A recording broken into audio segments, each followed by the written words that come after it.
আসন্ন লোকসভা নির্বাচনে করিমগঞ্জ লোকসভা আসনের কংগ্রেস মনোনীত প্রার্থী হাজী রশিদ আহমদ চৌধুরী মাইমাল সম্প্রদায়ের প্রতি যে কুবাক্য উচ্চারণ করেছেন তার প্রতি গভীর দুঃখ ও ক্ষোভ প্রকাশ করেছেন মাইমাল ওয়েলফেয়ার সোসাইটি অফ আসামের কেন্দ্রীয় কমিটির সভাপতি হাজী নজরুল হাসান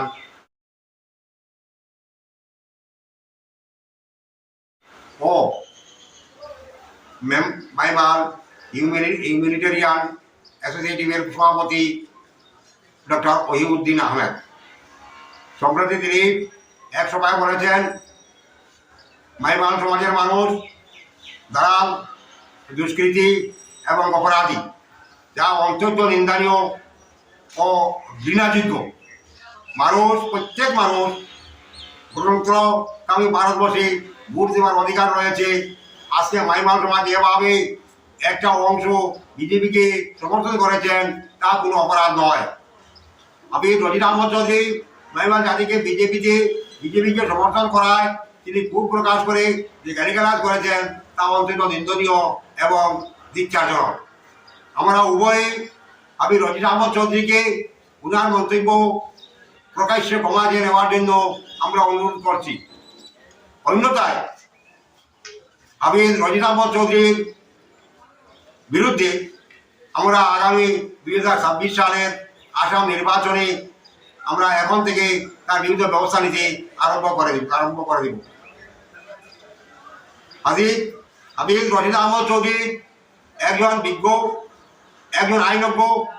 তিনি জানেন কারোর বিরুদ্ধে মতামত করা, কুমন্তব্য করা কত বড় অন্যায়, তা নিজে জানা সত্ত্বেও এইসব অন্যায় করেছেন যা আমরা মানে নিতে পারছি না। আজকে বেশ কয়েক বছর থেকে বিজেপির জন্ম থেকে বরাগে মুসলিম মানুষরা বিজেপিকে সমর্থন করে আসছেন।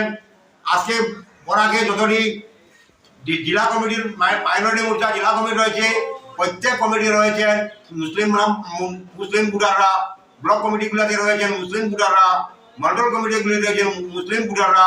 ওখানে গেলে কিন্তু ওনাদের বিরুদ্ধে কোনো তিনি করছেন না। এমনকি ডেইলি খবরের কাগজ খুললেও দেখা যায় ডেইলি শত শত মানুষ বিজেপিতে যোগদান করছেন।